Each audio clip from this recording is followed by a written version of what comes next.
Hospitals की रात बहुत अलग होती है। दिन में जो जगह शोर से भरी होती है, रात को वही आवाजों से खाली हो जाती है। अमन आईसीयू के बाहर बैठा था। ऊपर एक फ्लोर था जहां कोई नहीं जाता था, पर फिर भी वहां से हर रात एक औरत के रोने की आवाज आती है। पहले उसने इग्नोर किया, हॉस्पिटल में ये सब होता रहता है ये सोच के। फिर उसने एक बच्ची को देखा जो स्टेयर्स की तरफ उसे बुला रही थी, और जब वो उसके पीछे गया तो वो 2 फ्लोर बाद अचानक गायब हो गई। उस रात उसे एक वार्निंग मिली कि ऊपर वाले फ्लोर पर दोबारा मत जाना, और जब उसने उस वार्निंग को इग्नोर किया तो उसी रात आईसीयू का अलार्म बजा। ये कहानी है उन 15 रातों की जब एक पेशेंट आईसीयू में जिंदगी और मौत से लड़ रहा था, और अमन बिना जाने हॉस्पिटल के उस हिस्से में घुस रहा था जहां से वापस आना सबके नसीब में नहीं होता।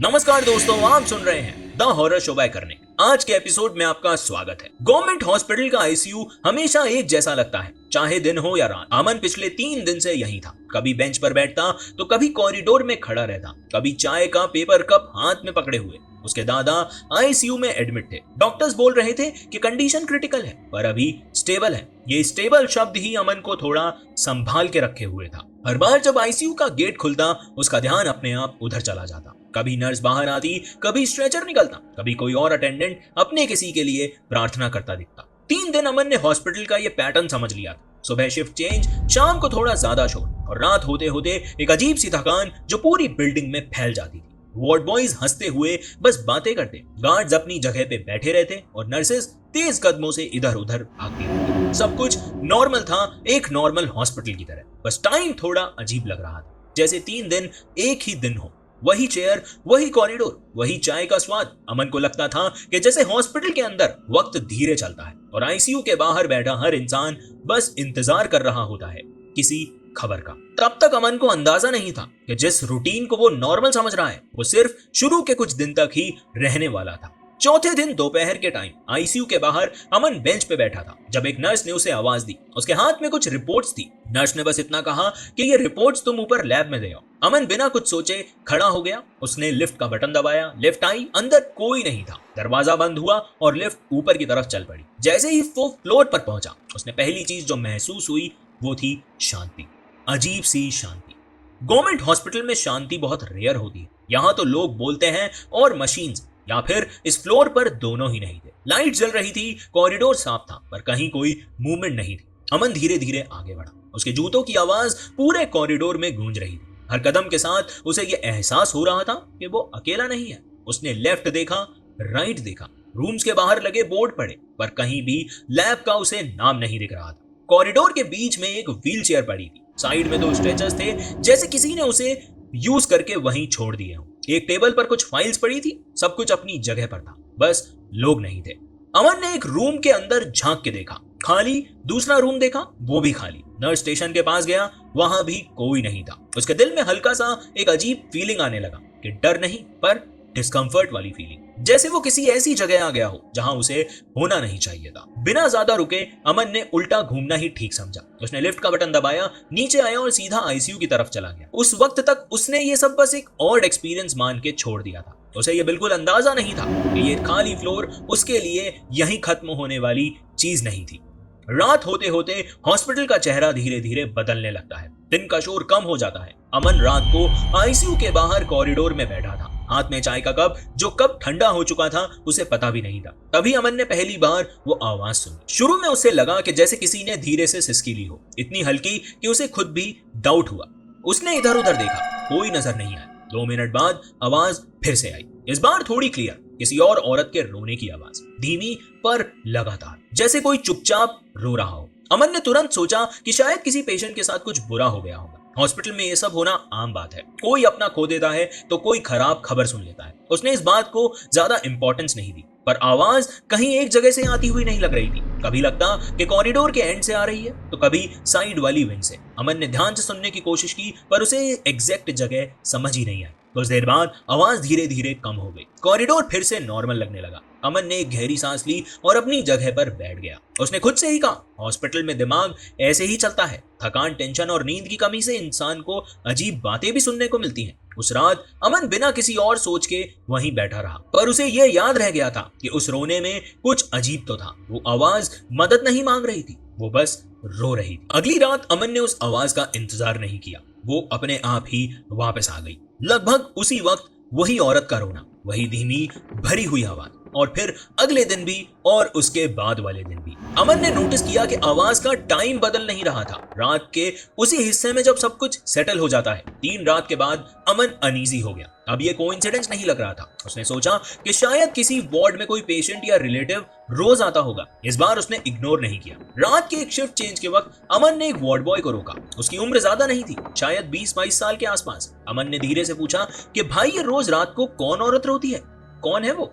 वार्ड बॉय ने पहले तो अमन को देखा, फिर कॉरिडोर की तरफ देखा, फिर दोबारा अमन को देखा। उसके चेहरे पे एक हैरानी थी, सिर्फ एक पल के लिए। उसके बाद उसकी आंखों में कुछ और आ गया, जैसे उसने कुछ सुन लिया हो जो वो सुनना नहीं चाहता था। वो बिना कुछ बोले अमन के बगल से निकल गया, ना जवाब दिया, ना कोई एक्सप्लेनेशन दिया। उस पल अमन को पहली बार लगा कि शायद उसका सवाल गलत था या फिर वो जगह गलत थी। उस रात जब आवाज दोबारा आई तो अमन ने उसे सुन के आंखें बंद नहीं की। इस बार वो आवाज उसे सिर्फ अजीब नहीं लगी, उसे पहचानी हुई सी लगने लगी, और ये एहसास उसके अंदर से उसे बेचैन कर रहा था। उस रात अमन आईसीयू के बाहर ज्यादा देर तक खड़ा नहीं रहा। दादा की रिपोर्ट्स देखकर डॉक्टर्स निकल चुके थे और कॉरिडोर धीरे धीरे खाली हो रहा था। अमन बाहर वाली बेंच पर आकर बैठ गया, फोन निकाला और बिना सोचे रील्स स्क्रॉल करने लगा। स्क्रॉल करते करते उसका ध्यान अचानक ऊपर उठ गया। कॉरिडोर के एंड पर जहां से स्टेयर शुरू होती थी वहां कोई खड़ा था। अमन ने पहले ध्यान से देखा, एक छोटी बच्ची थी वहां।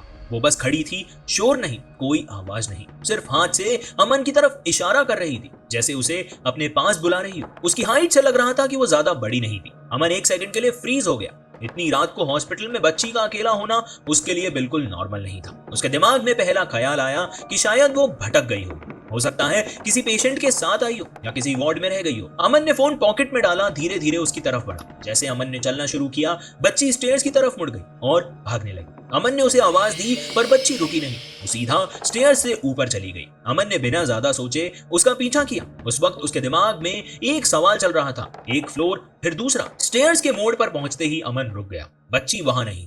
अमन ने इधर उधर देखा, ऊपर का फ्लोर बिल्कुल शांत था, वही खामोशी, वही खाली कॉरिडोर। उसने स्टेयर्स से नीचे भी देखा पर कोई मूवमेंट नहीं दिखा, जैसे वो बच्ची कभी वहां थी ही नहीं। अमन का दिल तेजी से धड़कने लगा। इस वक्त उसे फिर से वही आवाज सुनाई, वही औरत का रोना, वही टोन, वही भरी हुई आवाज। इस बार आवाज ज्यादा दूर से नहीं लग रही थी। अमन को लगा कि जैसे वो इस फ्लोर पे कहीं आसपास से आ रही हो। उसने बिना रुके उल्टा रास्ता पकड़ा। स्टेयर से नीचे उतरते उतरते उसके कदम लड़खड़ा रहे थे। उसके दिमाग में एक ही बात घूम रही थी, बच्ची यहाँ क्या कर रही थी, और अगर वो रो रही थी और अगर वो नहीं थी तो उसने किस चीज का पीछा किया।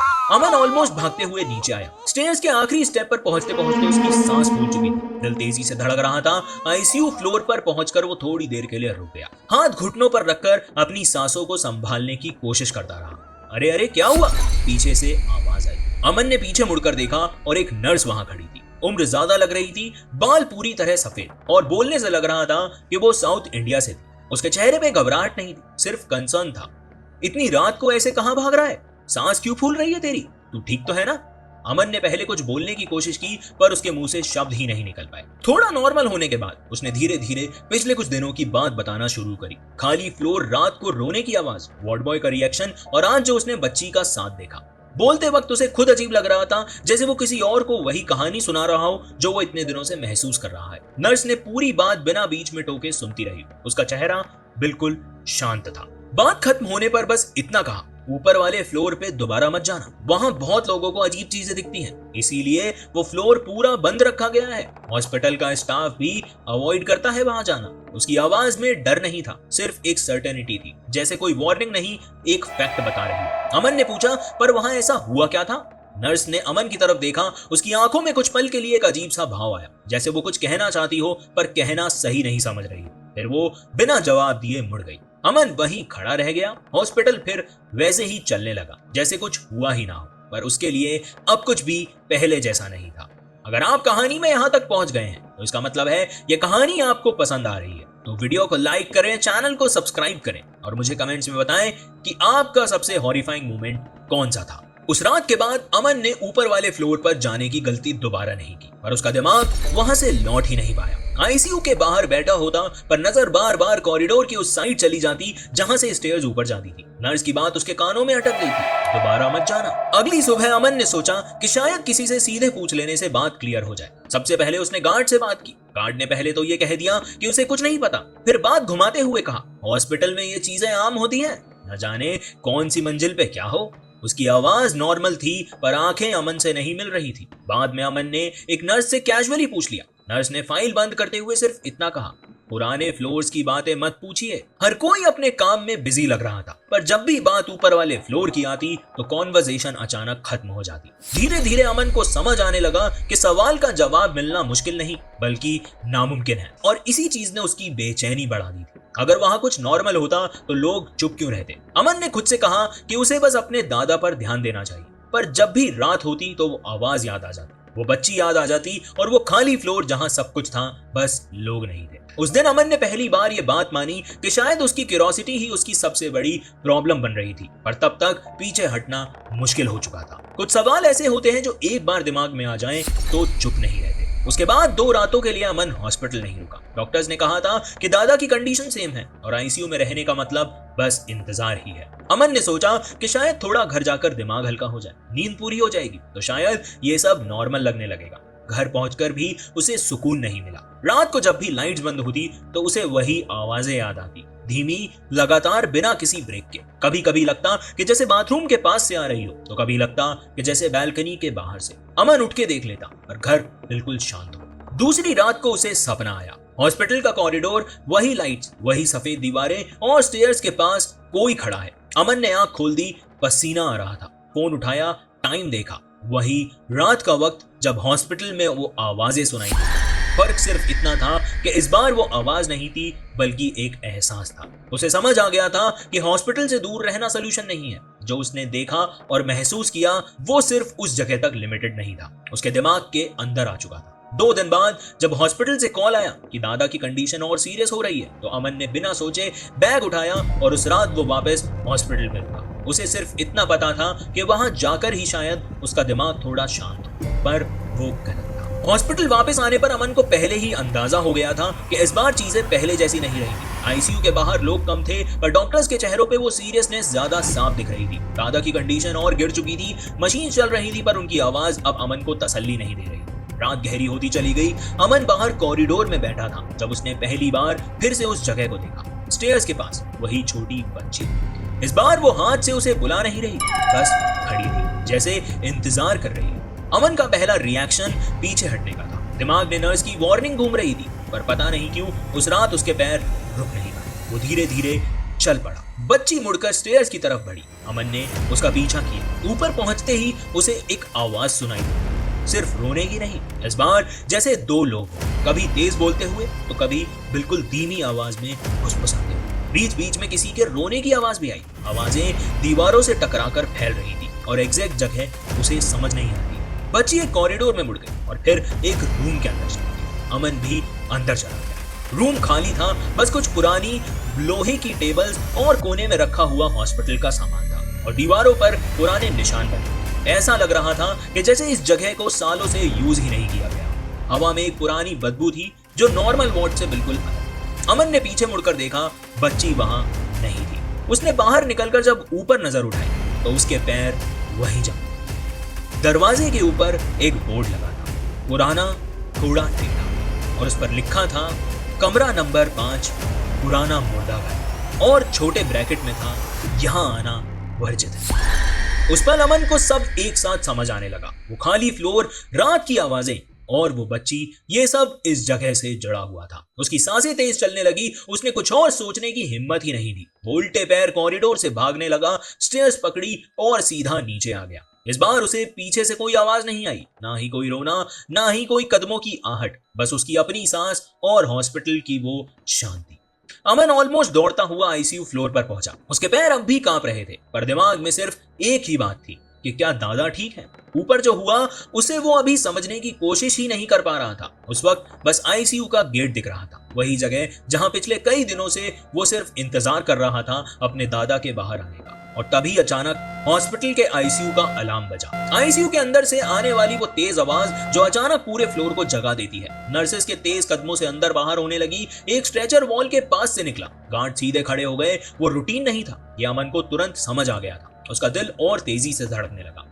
अमन ने तुरंत एक नर्स को अंदर जाते देखा, फिर दरवाजा बंद हो गया। ग्लास के उस पार सिर्फ एक मूवमेंट दिख रही थी। कोई कुछ बोल नहीं रहा था, पर सब कुछ बहुत तेजी से हो रहा था। उसने गेट के पास खड़े रहने की कोशिश की तो किसी ने उसे पीछे रहने का इशारा कर दिया। इसी बीच उसका फोन वाइब्रेट हुआ।